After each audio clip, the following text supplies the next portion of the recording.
आगे बढ़ेंगे। दिल्ली एनसीआर में सर्दी से राहत, बड़ा तापमान। पूर्वी यूपी के कई जिलों में झमाझम बारिश। तो वहीं आईएमडी के अनुसार दिल्ली, हरियाणा और चंडीगढ़ में 23 जनवरी को हो सकती है हल्की बारिश।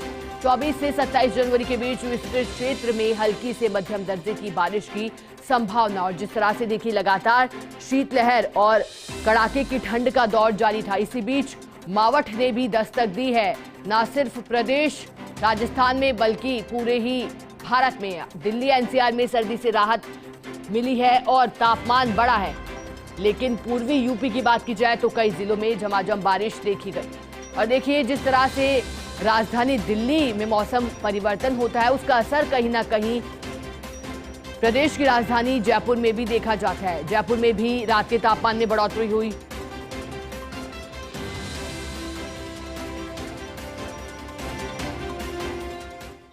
मलुधा में बदला मौसम का मिजाज। पश्चिमी विक्षोभ का अब असर दिखने लगा है। प्रदेश में सीजन की पहली मावठ की दस्तक।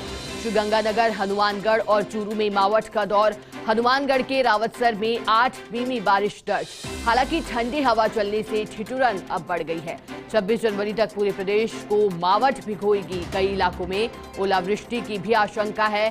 करौली सबसे ठंडा जिला रहा। 1.9 डिग्री तापमान दर्ज किया गया। और इसी के साथ जिस तरह से 19 जनवरी के बाद से लगातार देखा जा रहा है कि प्रदेश में तापमान में बढ़ोतरी दर्ज की गई है। सबसे ठंडा करौली रहा। वहीं बात जयपुर की जाए तो जयपुर में देर रात का तापमान न्यूनतम 9.9 डिग्री के आसपास दर्ज किया गया।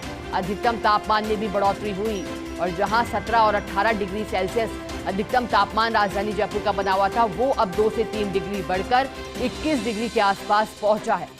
हालांकि जो श्रीगंगानगर है या फिर चूरू, हनुमानगढ़, यहां 1 दर्जन से भी अधिक इलाकों में 2 से 8 मिमी तक बारिश हुई है।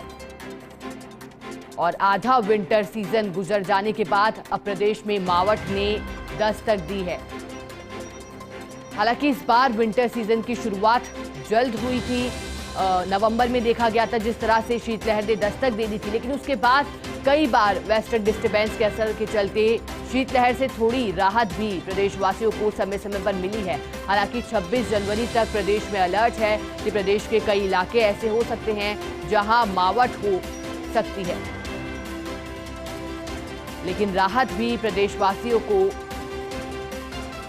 हालांकि जिस तरह से वेस्टर्न डिस्टर्बेंस का असर देखा गया तो तापमान में उतार चढ़ाव भी देखा गया।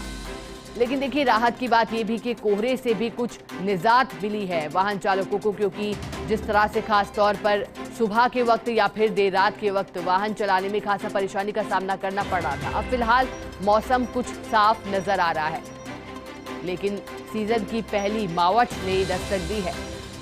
और कहीं ना कहीं मौसम विभाग के आंकड़े या फिर भविष्यवाणी सटीक बैठती हुई। पहले इस बात की आशंका जताई थी कि जैसे ही तापमान में बढ़ोतरी होगी 19 जनवरी के बाद, वैसे ही मावठ के आसार प्रदेश के कई जिलों में मावठ हो सकती है। लेकिन फिलहाल 26 जनवरी तक मावठ के आसार हैं, लेकिन उसके बाद एक बार फिर से शीतलहर की दस्तक देखने को मिलेगी। एक बार फिर से तापमान में गिरावट देखी जाएगी और ठंड का सितम एक बार फिर से प्रदेशवासियों को परेशान करता हुआ नजर आएगा। हालांकि बात शेखावाटी की जाए तो शेखावाटी में लगातार ठंड का सितम जारी रहा और वहां लगातार बात की जाए खासतौर पर माउंट आबू की या फिर शेखावाटी के, चूरू की, झुंझुनू की, फतेहपुर की, सीकर की, यहां पर तापमान में गिरावट नहीं देखी गई, बल्कि यहां लगातार कई दिनों तक तापमान माइनस में दर्ज किया गया। जमाव बिंदु से भी नीचे तापमान पहुंचा और इसी के चलते खेत खलियानों में भी बर्फ की चादर बिछी हुई दिखाई दी। और इस तरह के दृश्य भी सीकर के फतेहपुर से सामने आए, जब ऐसा कि लगा कि हम किसी हिल स्टेशन से तस्वीरें देख रहे हैं। और चलिए, अब इसी पर अधिक जानकारी देने के लिए हमारे साथ सहयोगी कमलेश प्रजापत माउंट आबू से जुड़ गए हैं। कमलेश, देखिए प्रदेश के कई इलाके ऐसे रहे, खासतौर पर हनुमानगढ़ और चूरू की बात की जाए जहां मावठ देखी गई। फिलहाल माउंट आबू को लेकर के क्या स्थिति है, क्या वहां भी मावठ होने के आसार हैं, क्या जानकारी आपके पास कमलेश? देखिए शिखा, माउंट आबू के मौसम में बदलाव देखने को मिल रहा है और जहां तापमापी का पारा 2 डिग्री पर है तो मौसम में आज हल्का सा यहां पर परिवर्तन देखने को मिल रहा है। जहां पिछले दिनों जहां शहर का न्यूनतम तापमान -7 तक रिकॉर्ड हुआ था, उसके बाद यहां के नज़ारे कुछ अलग नजर आ रहे थे और तमाम इलाकों में बर्फ की लेयर जो है वो देखने को मिल रही थी। तो आज यहाँ पर मौसम में परिवर्तन देखने को मिल रहा है। हालांकि मौसम विभाग की बात करें तो आगामी 23 जनवरी के आसपास यहाँ पर मावठ होने की जो संभावना है वो प्रबल होती हुई नजर आ रही है, क्योंकि माउंट आबू के आसमान में कहीं न कहीं बादलों का डेरा भी देखने को मिल रहा है और कहीं न कहीं कह सकते हैं कि जो शीतलहर है, शीतलहर का प्रकोप भी माउंट आबू की वादियों में देखने को मिल रहा है। ऐसे में कह सकते हैं कि आने वाले जो दिन है कहीं न कहीं माउंट आबू में मावठ होगी, क्योंकि प्रदेश के कई इलाकों में जहां मावठ का दौर जारी है, तो ऐसे में कह सकते हैं कि जो उत्तर भारत के अंदर जो बर्फबारी का दौर है, तो कहीं न कहीं फिर एक बार पश्चिम विक्षोभ के सक्रिय होने के बाद शहर का जो न्यूनतम तापमान है उसमें भी परिवर्तन होगा। आने वाले दिनों में मावठ के साथ साथ जो शहर का जो न्यूनतम तापमान है फिर जमाव बिंदु के नजदीक पहुंचने की जो संभावना है। कहीं न कहीं सर्दी का जो प्रकोप है, सर्दी का प्रकोप आप देख सकते हैं कि इस वक्त जहां हम शहर के MK चौराहे पर खड़े हैं तो यहां पर देखिए जो लोग हैं कहीं न कहीं चाय की थड़ी के बाहर जो है अलाव जलाकर सर्दी से यहां पर बचने का यहां पर जतन भी करते हुए नजर आ रहे हैं। कुछ लोग भी है मेरे साथ, इनसे बात करेंगे। भाई साहब, कैसी ठंड पड़ रही है पिछले दिनों और आज कैसा है?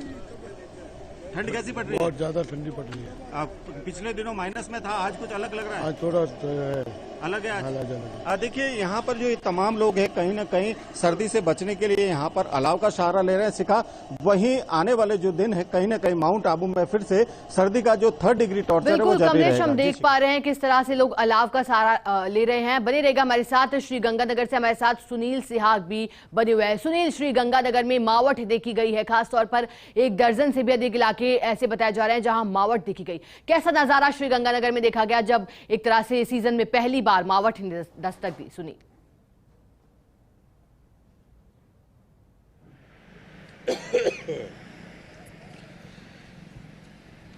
बिल्कुल शिखा, जिस तरीके से मावठ आसमान से बरसी पिछले कल रात को और कल सुबह, उसके बाद मौसम साफ हो गया। जो मावठ जितनी बरसी उतनी कहीं न कहीं फसलों को जीवन दान दे गई।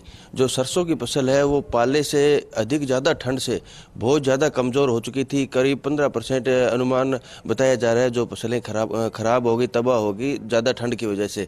उसके बाद जो मावठ गिरी है, इसके बाद से फसलें हैं जो एकदम से वापस अपनी जगह वापस आई है और फसलों का उत्पादन है जो, हालांकि ज़्यादा ठंड की वजह से कुछ फसलों का उत्पादन गिरेगा। जैसे सरसों की फसल होती है वो बिल्कुल कमज़ोर फसल होती है, ज़्यादा ठंड होने की वजह से वो फसल है जो ख़राब हो जाती है। तो किसानों का भी कहीं न कहीं किसान भी मायूस थे ज़्यादा ठंड की वजह से। अभी CM साहब आए तो उन्होंने ज्ञापन भी दिया है जो फसल ख़राब हुई है सरसों की, उसका मुआवजा सर्वे करवा कर मुआवजा भी दिया जाए। तो कहा जा सकता है मावठ की वजह से किसानों के चेहरे भी है जो खिले हुए हैं और जो पारा है वो कहीं न कहीं कम हुआ है। जो जितनी ज़्यादा ठंड थी उसकी वजह से जो लोग घरों में दुबके हुए थे, घर से बाहर नहीं निकल रहे थे, क्योंकि पूरा दिन यहाँ पे सूरज नहीं निकलता था। पिछले कई दिनों तक सूरज के दर्शन तक नहीं हुए थे। जो कल है, जो मावठ आने के बाद में जो धुंध छटी है, कोहरा छटा है, उसके बाद सूरज बाहर निकला है और अब जो लोग हैं जो राहत की सांस ले रहे हैं, घरों से बाहर निकल रहे हैं। शिखा, बिल्कुल, श्री गंगानगर से आपने हमें जानकारी दी, लेकिन हमारे साथ झुंझुनू से प्रदीप भी जुड़े हैं। एक बार उनका रुख कर लेते हैं। प्रदीप, जिस तरह से प्रदेश के अन्य जिलों से इस तरह के राहत की खबरें सामने आ रही है, कुछ शीतलहर से राहत यहां मिली है, लेकिन झुंझुनू से किस तरह की तस्वीरें, आज का वहां क्या तापमान और क्या वहां भी कोहरे से निजात लोगों को मिली है? प्रदीप।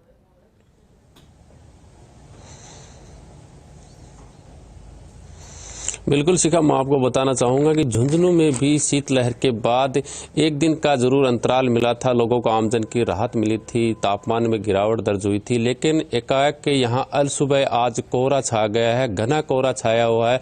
यहाँ पर दृश्यता भी 20 से 25 मीटर रही है। वाहन चालकों को भी काफ़ी अच्छी परेशानी का सामना करना पड़ रहा है। किसान वर्ग की बात करें तो शीतलहर ने यहाँ झुंझुनू जिले को अच्छी खासी चपेट में यहाँ किसानों को ले लिया था। उनकी तकरीबन 80% फसल खराबा हुई थी उसकी विशेष गिरदावरी के निर्देश दिए गए हैं। लगातार गिरदावरी की जा रही है, लेकिन अब जो फसल बची हुई है उसके लिए अभी मावठ का इंतजार अभी भी किसानों को है। और ये घना कोहरा जो छाया है इससे लगता है कि यहाँ जिले में भी मावठ होने की संभावना है। और मावठ होती है तो जो पछती फसल है, जो बची मेहनत है किसानों की, उसको यहाँ जरूर फायदा मिलेगा।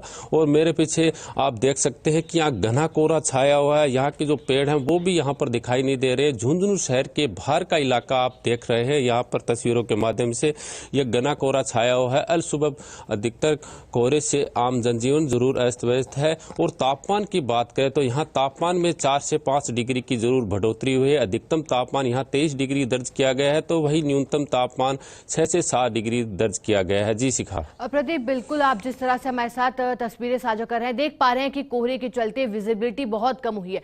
बने रहेगा प्रदीप, एक बार फिर से सहयोगी कमलेश का रुख कर लेते हैं। माउंट आबू से लगातार हमारे साथ बने हुए हैं कमलेश। माउंट आबू में जिस तरह से लगातार सैलानी पहुंचते हैं, खासतौर पर वहां की ठंड का लुत्फ उठाने, हालांकि कुछ राहत वहां पर मिली है। इसके बाद किस तरह से क्या सैलानियों का आना जाना वहां पर लगा हुआ है, और अब किस तरह से लोग जो है सर्दी से बचते हुए नजर आ रहे हैं, क्योंकि राहत वहां मिली है। माइनस में जहां पहुंचा था तापमान, अब कुछ राहत।